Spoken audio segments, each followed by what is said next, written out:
Good afternoon. Welcome to today's virtual program titled Discovering the Science That's Not in Textbooks, Becoming a Scientist, Engineer, or Doctor. I'm Nancy Schmeezy. I'm on the board of directors for STEM for Her, and we're thrilled to have you here today. STEM for Her is a nonprofit foundation that promotes education to create awareness, excitement, and opportunities among girls and young women to pursue STEM related careers. Before we start, we have a wonderful panel this evening. Before we start, though, a few housekeeping items. Everyone except for the panelists and the moderators will be muted throughout the program. At today's fireside chat, you'll hear from three panelists discussing their trajectory of women in STEM. We will also allow time for questions and answers from the audience throughout the program. We would really like to have your questions, and you can type them into the Q&A, which you'll see at the bottom of your screen, and we will select a handful of them later in the program to ask the panelists. We also have chat open, so feel free to chat at any point and say hi. We have one of our STEM for Her volunteers, Brooke Montgomery, to assist with our Q&A and chat moderation. Brooke, will you please join me on the screen for a moment to say hello and to introduce yourself? Thank you, Nancy. Hi, everybody. It's so nice to have you here this evening. My name is Brooke Montgomery, as Nancy said, and I am going to help assist with the Q&A chat moderation. I am also a fellow STEM enthusiast, where I actually focused on statistics and actuarial sciences in school and continue to focus on the IT vertical as an account executive from Optime. I just wanted to remind you guys quickly to put any questions in the Q&A section at the chat at the bottom of the Zoom screen, and I will be reading through those questions to decide what to put Ashley, Ariana, and Laura through as we go through this presentation.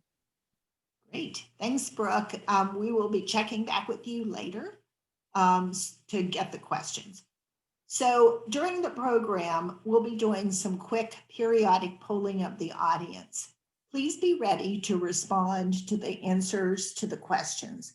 First, we want to know who is out there and who has joined us in Zoom land. So let's launch the first question right now. So hopefully we're going to see it on the screen. There we go. So we'd like to know what grade you're in if you're in school. So if you would respond to this poll, that would be great.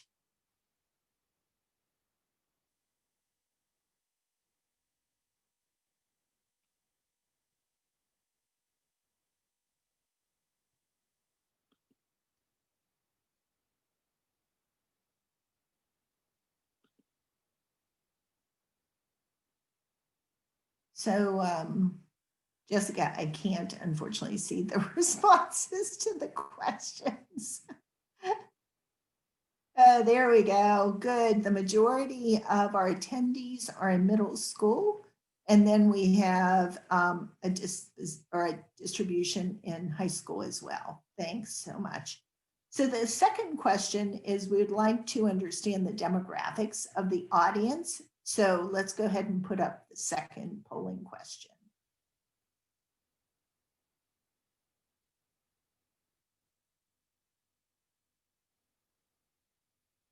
So if you could respond how you would describe yourself. We have found in previous sessions like this that we have women and girls from all over the country and all diversity attending. So this helps us just to understand a little bit more about you.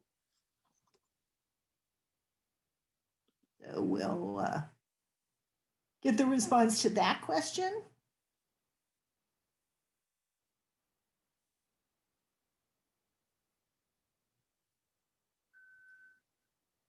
Great, thanks so much. And we have a nice diversity of attendees. So with that, I'm going to go ahead and turn it over to one of our partners. STEM for Her was very fortunate this year to partner with ARCS on putting together this program this afternoon. I'd like to introduce Ellie Nesbitt, who is on the board for ARCS. And Ellie, go ahead and if you can introduce yourself and take it from here. Thank you, Nancy. Good afternoon, everyone. Thank you for attending the program. I'm Ellie Nesbitt, co-president of ARCS Foundation Metro Washington chapter. ARCS Foundation is a national all-volunteer women's organization that has been enhancing U.S. competitiveness and scientific achievement since 1958. Our Metro Washington chapter provides financial awards to academically outstanding U.S. citizens studying to complete degrees in science, engineering, and medical research at our 5 local partner universities: Georgetown University, George Washington University, Johns Hopkins University, the University of Maryland, and the University of Virginia. The universities nominate our scholars without regard to race, gender, or religion. 100% of donations we receive from our generous private and corporate donors go to our scholars. I will put my ARCS email address in the chat box for anyone who wishes to contact me to learn more about ARCS. I would now like to introduce Patty Sparrow, the moderator this evening. Patty has degrees in chemistry and chemical engineering and retired from ExxonMobil as senior executive in research and engineering organization. She is a past president of ARCS Foundation Metro Washington chapter and is currently the chapter's vice president for development. Patty's the proud mother of 3 daughters. She also believes in paying forward life lessons she has learned. Patty? Thank you, Ellie. Oh, good. Okay, goodness. Just a minute, folks. My camera is not behaving.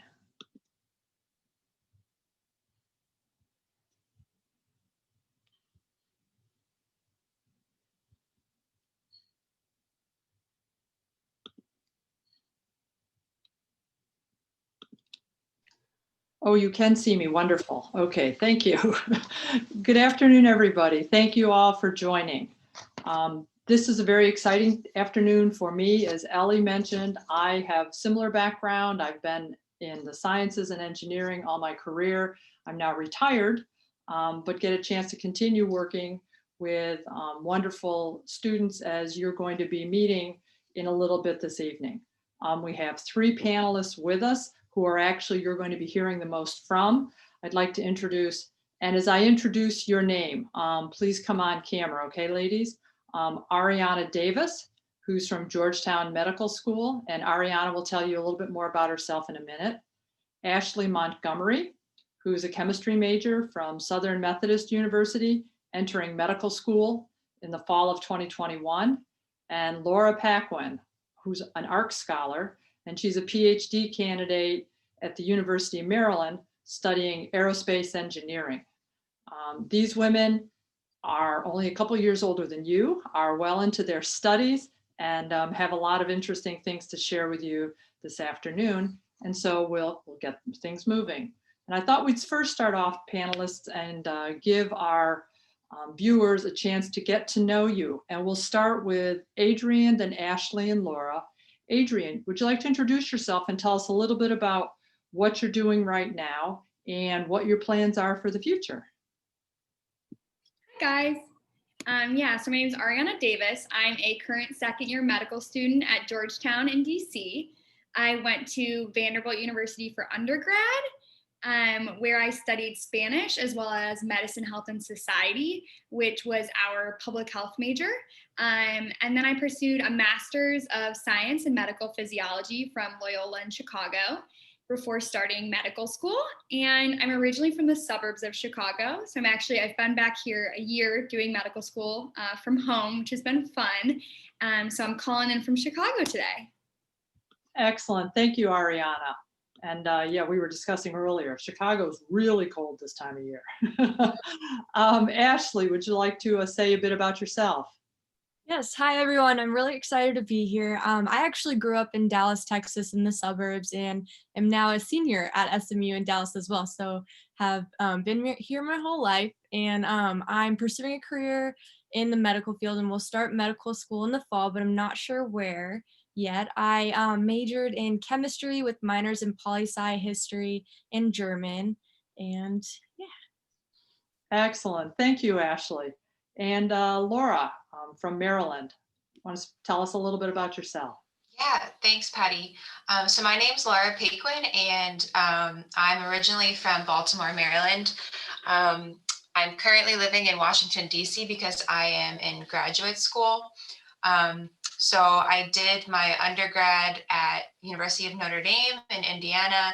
I got my bachelor's in aerospace engineering, and then I started a PhD program also in aerospace engineering at the University of Maryland, which is why I get to live in DC.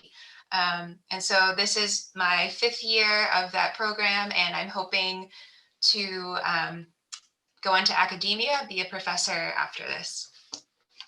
Excellent. Thank you, Laura. Okay, so now we know a bit about what our panelists are doing now. Let's turn the clock back a little bit. When you ladies were in high school, and we're going to start with Ashley this time, how did you spend your time outside the classroom? Give our audience a chance of what was it like when you were a teenager? So starting with Ashley.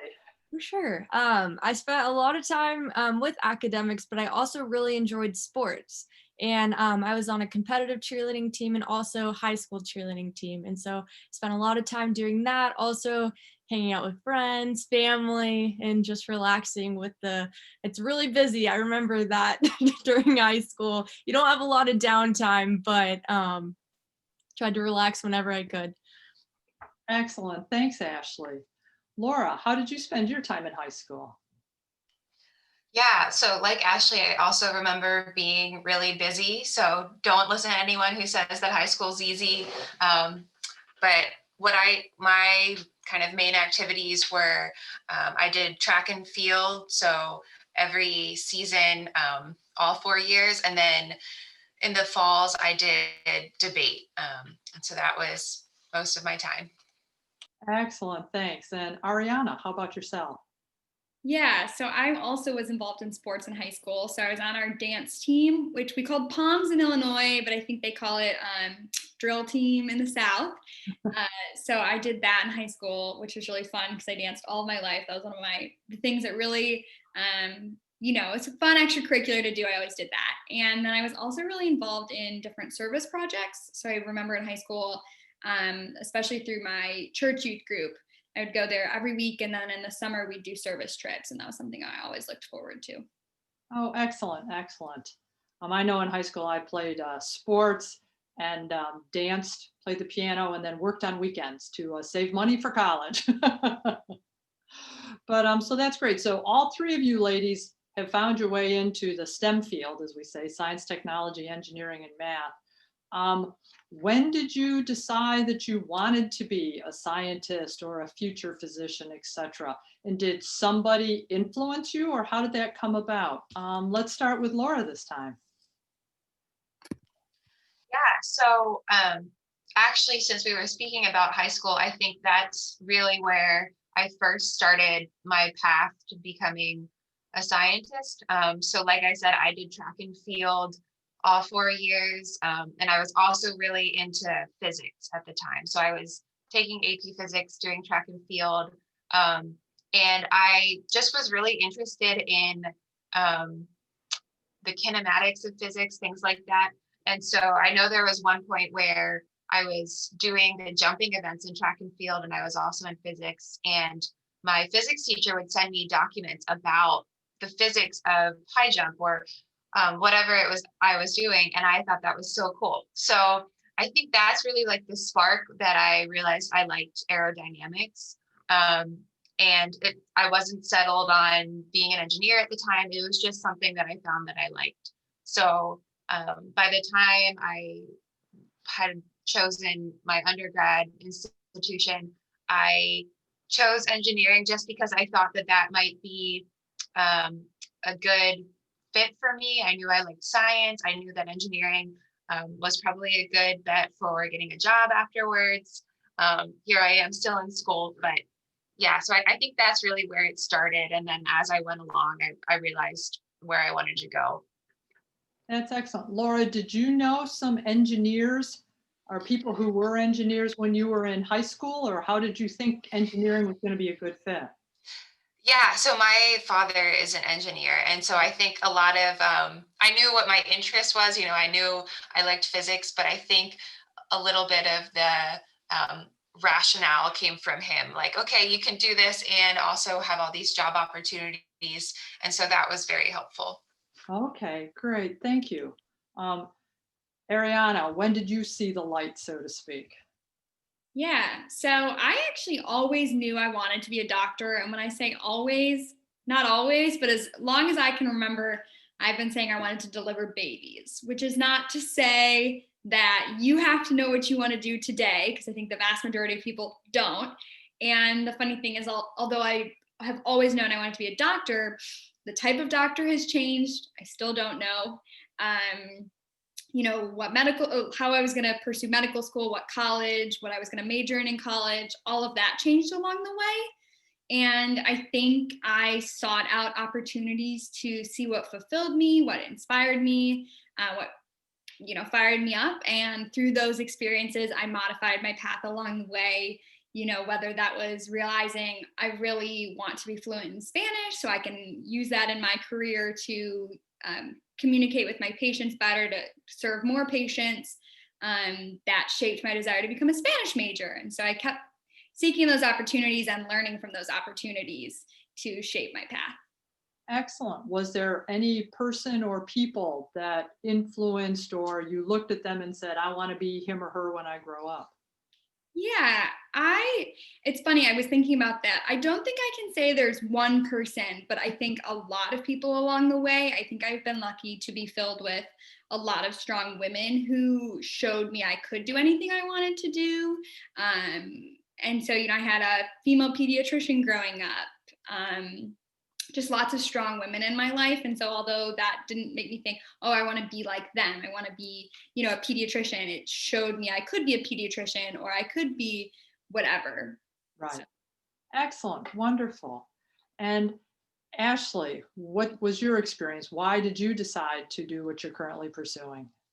Yeah, and so I'm the complete opposite from Ariana. I did not know I wanted to go into med school right away. I actually went into college taking classes in political science and chemistry, and was really keeping my options open and explored a lot of different routes, which I think really helped me to kind of settle down on medicine. And after I shadowed a physician for like 3 months, I don't have any physicians in my immediate family, and so I didn't really get to see that growing up. My dad's an engineer, so that's the closest thing to science I have. But after I got to shadow Dr. Saifi for 3 months, I was really inspired by her nature, how she talked with patients, how she diagnosed patients, and also how innovative the medical field was. And so she really got to show me all those aspects, and that really helped me to figure out why I wanted to go to medicine a little bit later. But Oh, that's excellent. Well, Ashley, you feel like you decided later. I mean, I went to college to be a physical therapist. oh, wow. Okay, what's that got to do with engineering? Because I mean, I'm obviously older than you ladies and older than the girls in the audience, but I didn't know any engineers, and I thought doctors and lawyers were all gods. And so I got to college and met a whole bunch of future engineers, a bunch of guys. And I was like, wait, my brain works like theirs. I finished first time with a chemistry math double degree, worked as a chemist, but then went back for engineering. And so I actually came out as an engineer. I was 25, 26. And really glad, but I didn't know anybody. It's interesting, my oldest daughter, who's a high school physics teacher in Wakefield, I don't know if we have any Wakefield fans from Arlington in the audience, she got her first degree in college in hospitality management and worked in a boutique hotel downtown, did really well, but said, you know what, I really don't want to do this. I'd like to go back to school. She went back and took all the physics, took all the education, and now she loves teaching high school physics. And I think she converted probably about the time she was 27 once she finished. So I think the punchline with all of us is there's different ways to get into the area. And You're never too old, and you don't have to know somebody. It's great. And I think, panels like this, that it takes the mystery out of what are scientists and engineers like. And hopefully this is giving some of you girls whose faces we can't see, but we know you're there because you voted, gives you something to think about. And in fact, that's actually a good segue to our next question. People in STEM fields get this rap or this reputation that everybody's all smart. And wait a second, if I do bad on a test in high school or I do bad on a test in college, does that mean I'll never be a scientist or engineer? Is that true? Let's start with Ariana this time. Yeah, so I can say that's definitely not true. You can get a C in general chemistry your freshman year of college and still go to medical school, I promise. I actually did pretty well in high school. I was, worked really hard. Like we've said, high school's tough, guys. So shout out to you. But yeah, it was when I got to college that I realized, oh, wow, this is kind of tough. And to be honest, the Vanderbilt General Chemistry class is freshman year, and first semester there's 4 sections of 100 kids each. Second semester there's 3 sections of the class. So a whole section is gone by second semester. And so I think the lesson to be learned is show up in the second section, even if the first section's tough, because you will bounce back if you learn the lessons from the challenges. And I think that you have to be able to evolve and overcome those challenges, especially going into a field like STEM, because we're constantly evolving, we're constantly innovating, and we're constantly learning. So I think my theme of my life is learning how to learn, which is so important for everyone, but especially going into STEM, because you're always going to be learning. So if you're constantly trying to be the best learner, you're constantly trying to be the best that you can be. And so that's kind of been a theme. And even when I got to medical school, every day was new, every day was different, every day was a day I'd never lived before. And so each day I woke up and I just tried to live today better than I lived the previous day. And I think that's an important lesson to just learn in life, and especially going into a career in STEM. So I've definitely failed, but you get back up. Excellent. Thanks, Ariana. It's some good advice. Ashley, what about you? You ever get a C or even lower on a test? And how did you pick yourself up?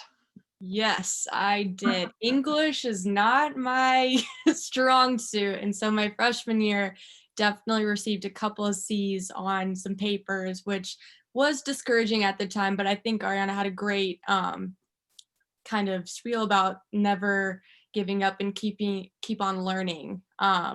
And like figuring out why something went wrong, and then just trying to grow each day, because STEM is, you are constantly learning and there's always something to be learned in the field. And so I think that was great advice too. Excellent. Thanks, Ashley. How about you, Laura? Yes, so like Ariana and Ashley, definitely have had some bad tests. And it's funny, I know Ariana mentioned her general chemistry class. I remember that same class freshman year of college, doing poorly. And I remember at the beginning of college, like every time I would do poorly, I would tell myself, well, I don't like chemistry anyway, I'm just not going to do that. But the issue is there will come a time where even the things that you like, you're going to have bad days and you're going to have bad grades. And sometimes even the classes you thought you'd like, you might do horrible. And I think it takes a long time to kind of realize that, your grades don't like constitute your identity. You're totally different than what you think you're even a natural at. Similar thing with, getting an internship or getting some sort of job opportunity that doesn't define you. And so I think another question you asked, Patty, was like, what do scientists, what are they like? Is there kind of a personality? And so I think that there probably is a majority personality in STEM, but I'd say everyone, is a scientist. Everyone certainly can be. And one piece of advice that I would give, similar kind of to what I was just saying, is, stop worrying about like what you're naturally gifted at. And I know I was talking about how I liked science, but I think that you'll really surprise yourself if you just work hard at whatever is given to you. Stop worrying about like, oh, I'm totally a god at chemistry or not. So yeah, you can really surprise yourself. And this is something I probably didn't learn until after college. Good, Laura, thank you. And I guess what I would share when I was talking to my high school physics teacher daughter in preparation for the panel to say, what do high school kids care about, since it's been a while since I've had them in the house. One of the things that she actually shared from her own experience that, when she was in high school, and I don't remember this, but she did, she got a C+ on a biology test and was sure, and she wanted to go into science of some sort at the time, and she was sure her life was over. And so she came home, and actually it ends up both my husband and I are engineers, but we said, number one, you're never going to be perfect, so get over it. But that actually you can learn, and you can go back and you can study and you can talk to the teacher and you can show them you care, but that you are very, very smart, you're very capable, but everybody is going to fail at something at some time. And even getting beat on the soccer field, losing a game, how do you react after that? Do you get all mad and say it was somebody else's fault? Or do you say, okay, how could I do better the next time? And it was interesting when she said, Mom, I remember when you said, C+ in biology is not the end of the world. So when she got her first C+ in economics as a business major in grad school, she said, okay, Mom, I never told you this, but I channeled you and I thought of you, and I went into the teacher and said, I can do better. How can you help me? And she's obviously doing really well. So I think, and especially for some of you that are further along in high school, and STEM's getting a lot of focus right now, and for women, which is really good. There's a ton more opportunities than there were, but we are not perfect. We never were perfect. And we've all had days where we've struggled. But if you, as I think Laura mentioned, if you like to learn and you're really curious and you enjoy working with others, the grades are part of it, but you yourself are the total. So I just got a little ping from Brooke that I'm really excited to hear. We've got some questions that have come in from the participants. So Brooke, we'll turn the mic over to you for a few minutes. Thanks, Patty. And I did just want to mention one thing off of the conversation, just one quick little tidbit. I did hear something a long time ago that kind of stuck with me. That is, the people that are most successful in life pursued their passion. Because if they do believe that, it's something that they believe in, that they're really passionate about, it's where they're going to want to spend their time. So I just wanted to throw that little piece of insight in there, but wanted to also share some of the questions that we've had come through. So to the panelists, I guess, can you describe your journey on deciding the major area of focus that you decided to study in when you went to school? Maybe Laura, we could start with you. Sure. Yeah. So I had mentioned that in high school, I was interested in physics and I had the revelation about aerodynamics. But I think when I first started college, I just kind of picked mechanical engineering. I thought it was a safe major. And I was always telling myself, even if I decided I don't want to do engineering, I'll still have the prereqs for another major. But I really, like you said, Brooke, I think I did kind of find my passion. The more I was thinking about it, I was kind of like, well, I really think airplanes are so much more interesting, and I want to take those classes and see where that goes. So yeah, I just decided to try it. But I'd say I think one kind of unpopular piece of advice that I give is, if you find your passion, follow it, but also don't worry too much about finding it. As middle schoolers, high schoolers, and even undergrads in college, I think that you really don't know because you haven't had a lot of experience yet. So sometimes you really do just have to pick something and give it your all and go for it. And it's okay if it doesn't work out. But I teach freshmen in college, and I tell them that a lot because I think they worry about that a lot. Like, what if I've picked the wrong major, or what if I don't know, the best thing yet? So yeah. Brooke, you're on mute still. Thank you. Thank you. Ashley, we can move over to you. Yeah, for sure. So going into freshman year, I really didn't know what I wanted to do. So SMU is great in which we are able to take classes in a wide array of areas. I got to take classes in poli-sci, philosophy, my first year, chemistry and biology. And I think I decided to do a chemistry BA the end of my freshman year because I knew that choosing a BA versus BS, and you'll get into that more in college. There's the distinctions.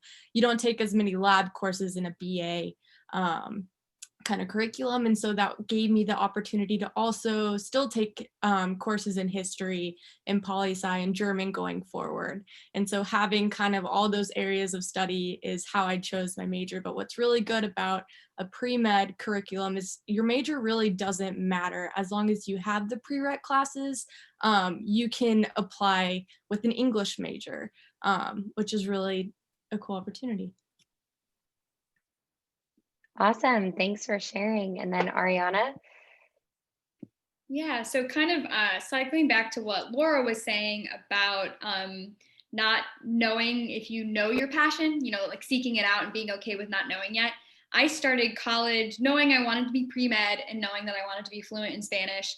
But I started off as a religious studies major, which is totally different than what I ended up majoring in, which is Spanish and then public health.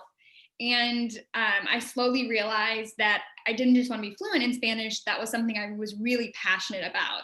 Using Spanish, studying Spanish literature, studying Spanish, different cultures all over the world. And so I slowly figured that out. And I didn't realize that until my junior year. And then I didn't even realize that I would be able to get this public health major until my last semester of college. It just kind of happened that I followed my passions. I picked classes I was passionate about, which happened to be history of medicine, gender studies, and all of these classes happened to link to medicine, health, and society. And I got the second major, which to me is kind of the epitome of if you do what you're passionate about, you're setting your own course and it'll kind of pay off. Something will come to show for it because you're seeking that passion out. And so that's how I ended up getting a major in Spanish and public health. But I really had no idea what I was gonna be on my degree when I graduated.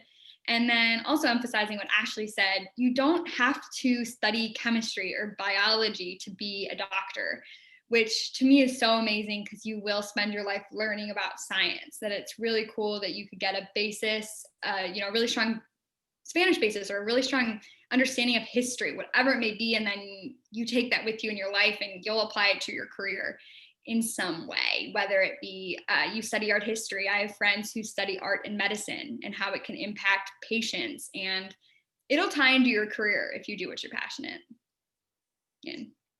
Awesome. No, thank you for sharing.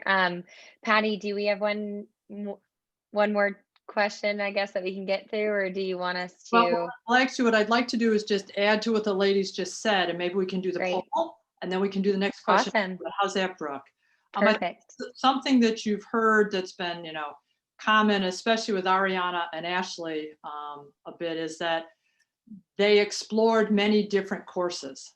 And I know Laura did also. And so one of the things, as you're getting towards the time to select your college, even if you think you know what you want to be, 16 and 17, you might not, but if you pick a school that has multiple offerings, as you take those courses your freshman year, even into your sophomore year, you have the opportunity, if something clicks that's different than you thought was going to click junior year in high school, you can still pursue at that school as long as you like the school, you like the social life and the location. Going to some of the schools that are very strong specialists, you really, really need to know where you're headed. And depending on how much exposure you've had to other people in the field, or whether you've had high school internships, you might want to leave your option open. And so that's just something to think about. So tell you what, let's do the next poll, Jessica.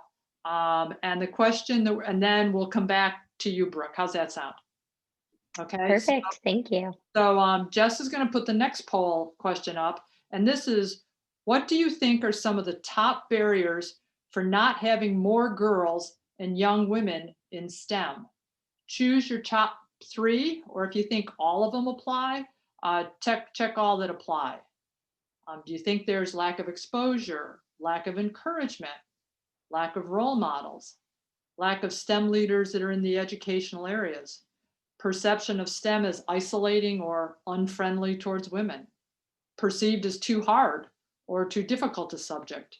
And then the last option to choose is lack of access to technology or other resources that might help further your education in STEM. We'd like to hear from you. That'll give us the opportunity to see what type of additional questions we hear from you or you might be interested in hearing answers to.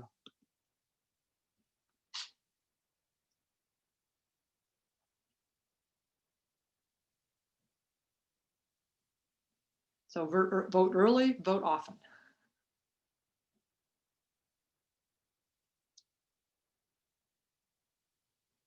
Okay.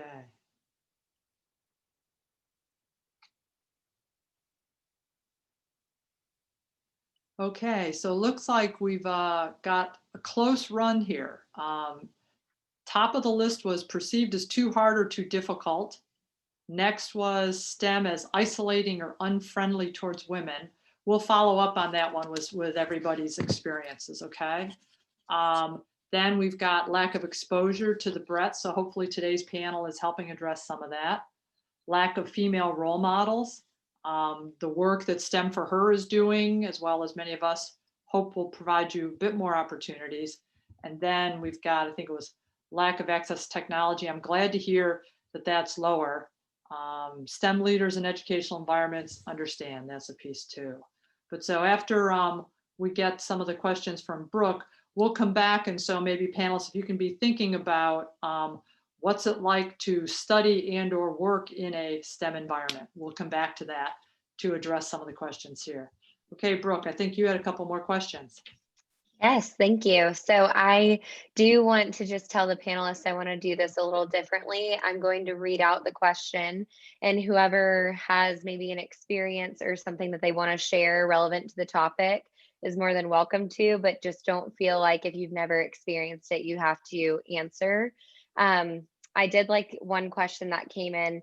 Did you ever have days that you doubted what you studied, and how did you overcome those days when you did feel like you wanted to give up or quit or move on to maybe a different career field? So whoever wants to go first. I can jump in there. I think I have days. I think I have seasons. I'm actually currently studying for a really big test, and I'm just studying the books all day, every day, and especially doing medical school from home. I have not had a lot of experience in the clinic talking to patients.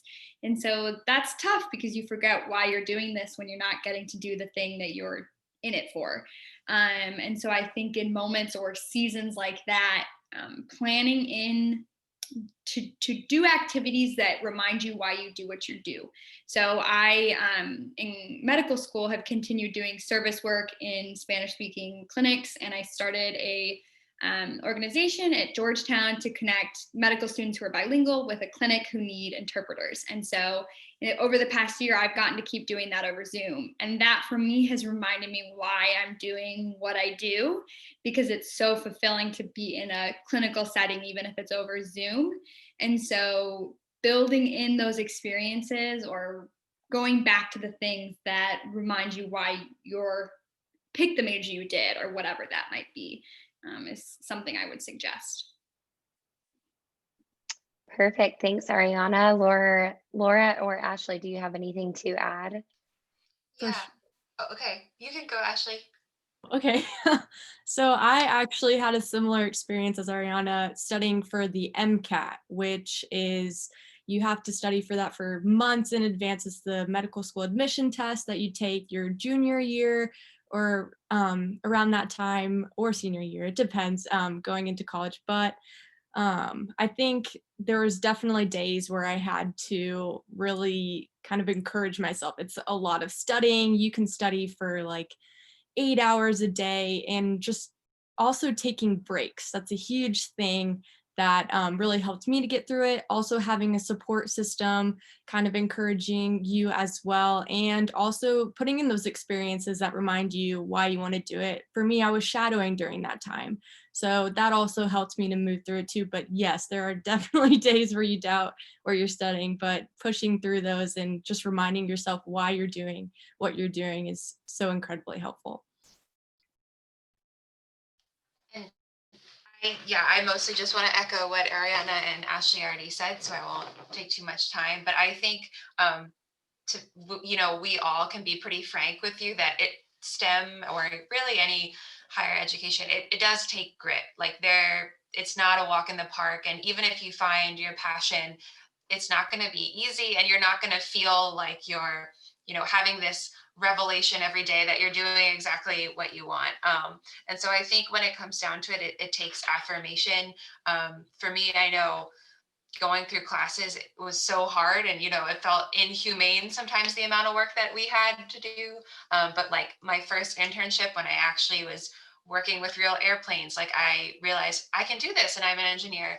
And so, but there are certainly days, seasons where it really is just grit that will get you through it.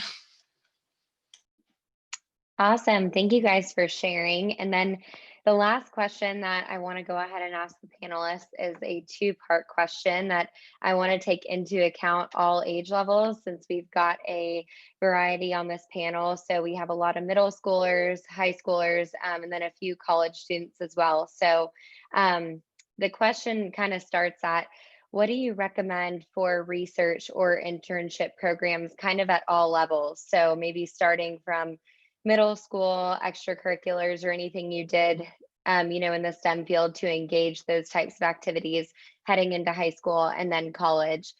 Secondly, what are the jobs, if you do have to pay for school, that maybe could, help you save the money or help you start to save to go to school, that might be able to tie into the STEM field that would be available at like maybe a high school level?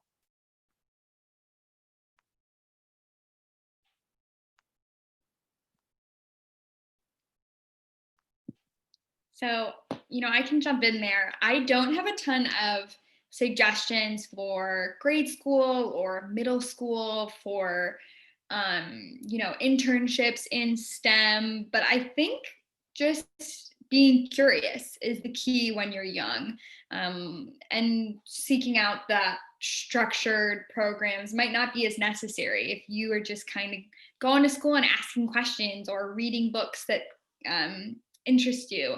I think that's would be my suggestion for you young guys. I know someone is in the chat. I forgot your name, but you're in third grade, which we're so excited to have you here. So doing things like this, I think, are really key when you're super young, and just keep exploring.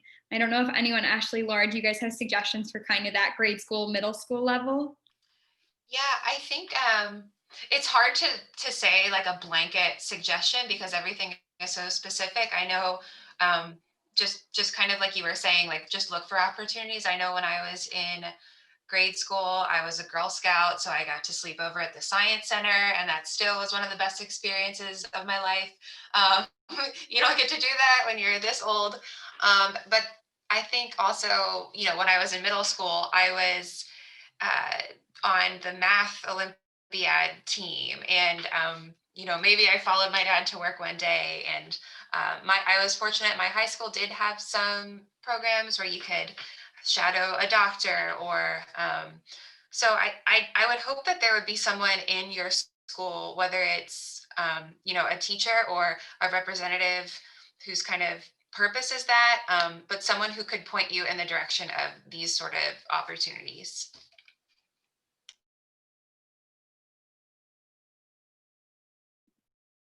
Ashley, or I know Patty, do either of you guys want to jump in? Ashley, go ahead.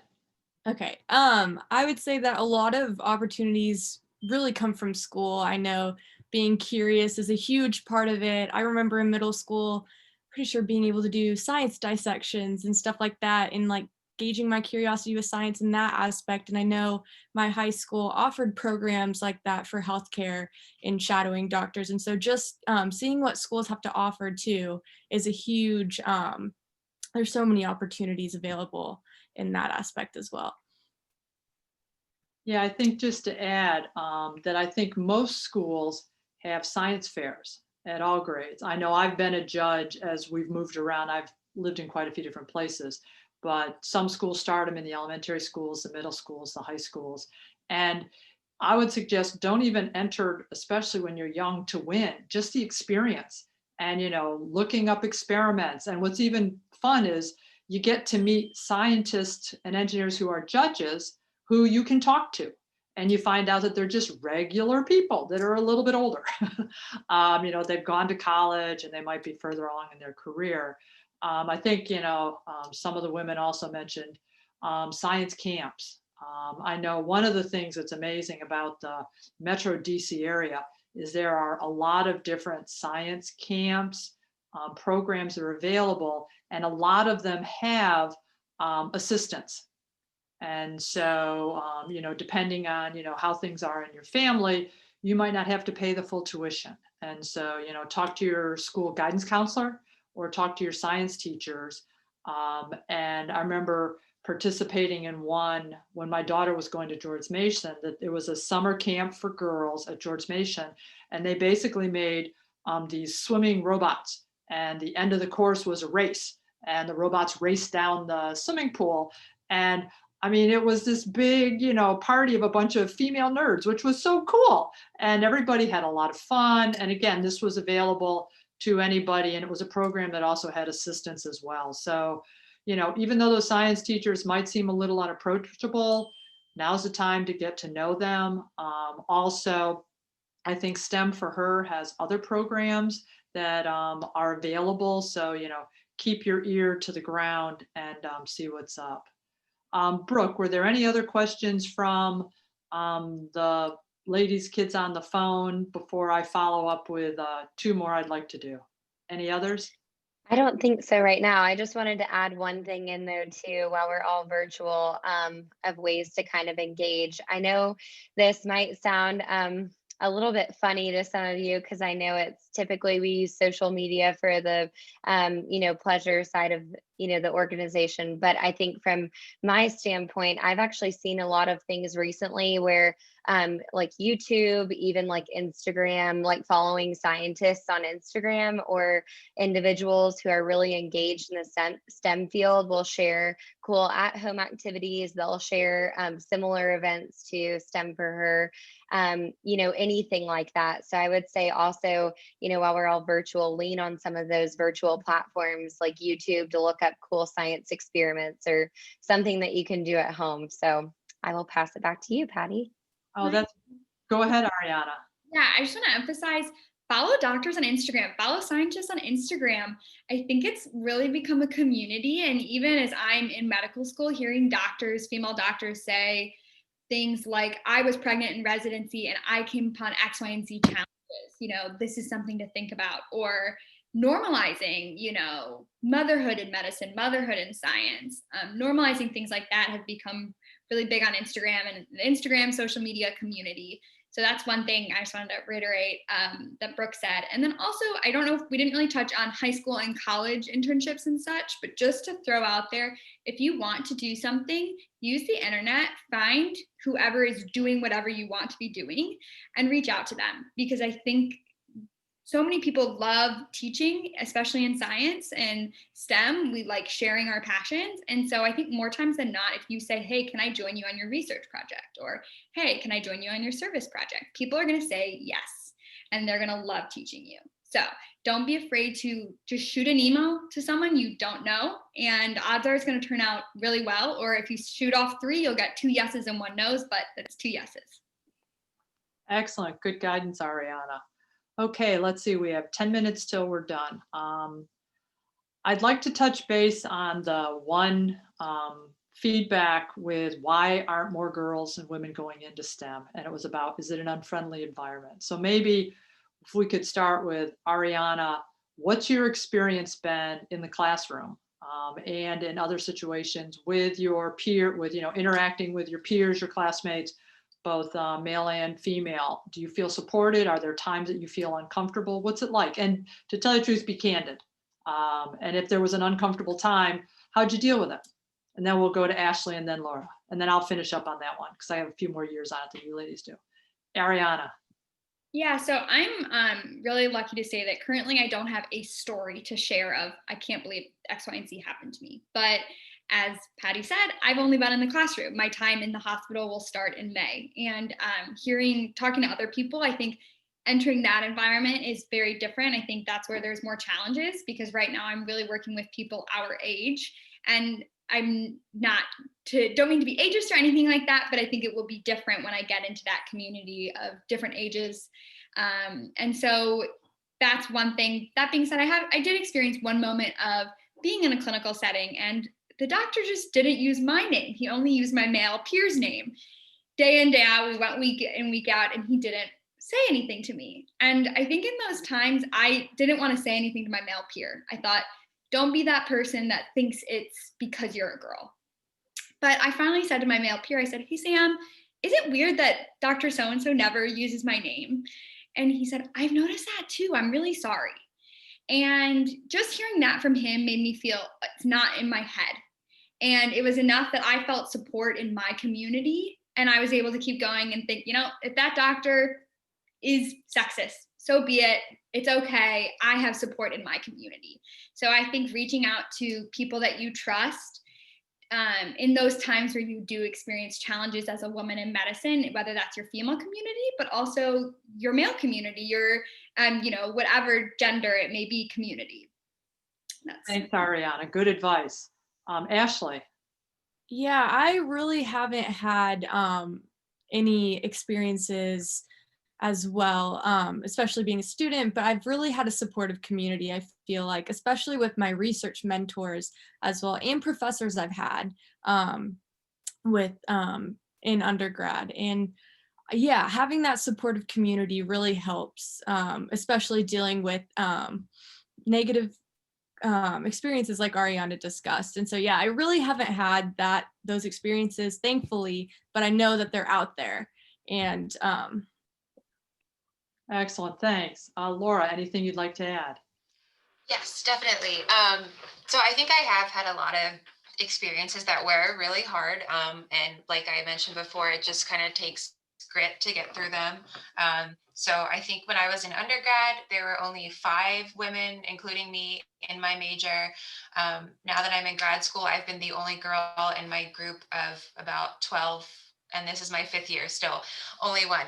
And so it's been the same on the job. I've had 2 internships. One of them, I was the only girl in the group of like 60. And so I think that what I will say is sometimes when the support's there, you don't even notice some of the things that happen. But a lot of times when it's not there, you do really have to be intentional about finding your own community. So in graduate school, I've had to, sometimes reach out to mentors, and sometimes it feels awkward because you have no reason, but if there is a woman around that you notice, maybe go to her. And so for the students of color who are here as well, probably the same. And unfortunately, you might even experience it even more than I have. But I'd say more power to you. Find your community, whether it's other students of your color, or whether it's, a community of women, or just people that you really do feel support you. And honestly, I think it makes you way cooler that you're still willing to do this, even though you're willing to go through those hard times where you are kind of alone. No, I think that's great, Laura. Just to add to what the women have said, I'm a generation ahead of everybody, actually a generation and a half. And so, yeah, when I went to grad school, I was one of 33, and throughout most of my career. And I think the comment that's been made, reinforcing, find and make a community of friends. And I would recommend male and female. And as Ariana was mentioning, one of the things that I found was we call it our allies, okay? People who will support you personally, but also in a group setting. And so, when you're going into meetings or you're joining a team, get to know some of the other players because they can support you without you necessarily having to be confrontational. But if there is something that makes you uncomfortable, and I had one time, or I've had a couple, but where my boss made a comment, it was just a wise guy comment, not directed at me, but about women. And it was not very respectful. And all the guys looked at me in the room. This is when I was a senior manager now. And at the end of the meeting, they all said, Pat, why didn't you say something? I said, wait, if you're all uncomfortable, why didn't you say something? And they went, oh. So I said, tell you what, I'll go talk to my boss one-on-one, but if it happens again, I'm glad you felt it was inappropriate. Next time it's your turn. And so I talked to my boss offline, not to create a scene, and the guys participated the next time. So create your allies, create your community. You're in the right place for the right reasons. And every once in a while, it's kind of cool to be a trailblazer. It doesn't have to be lonely. That's a choice you make. Okay, so I think this is really good. So tell you what, at this point, I just want to say thank you so much to our panelists. Laura, Ariana, Ashley, you've contributed so much. I look forward to hearing a lot about where you ladies continue to go. And I'm going to ask Ellie to join us to close the session. And while Ellie's doing that, we'll all put our email addresses in the chat box. So if anybody who's joined this evening has follow-up questions and wants to contact any of us, you'll be able to do so. So Ellie, the floor is now yours. Thank you, Patty. This has been an amazing session. After listening to our panel of emerging women leaders, I hope you're all saying, wow, I think I could do that. If you are, you're already partway on the road to achieving your STEM goals. Ox Foundation Metro Washington chapter is glad to have partnered with STEM for Her to bring you this very informative fireside chat. We would like to thank the three panelists and Patty, the session moderator. We would also like to thank the organizing committee for creating this event and RMK Productions for their technical support. We invite the students in the audience to contact the panelists with any follow-up questions. Their email addresses, as Patty said, are being put into the chat. We also hope that anyone in the audience interested in membership or sponsorship opportunities for ARCS Foundation or STEM for Her will contact us. We will be having other ARCS Metro Washington events on February 24th and March 30th, and hope you'll be able to join us. STEM for Her also has many upcoming events on their website. In closing, please be sure to fill out our survey. We would greatly appreciate it. This helps us improve our next sessions and increase our impact. Bonus, if you submit your info at the end of the survey, you will be entered into a drawing for some STEM for Her giveaways, t-shirts, stickers, pen, chapstick, notepads, etc. But you must submit the survey by January 29th. Stay safe, stay healthy. Thank you for joining us. Have a good evening. Thank you so much, everybody. Bye, everybody. Bye.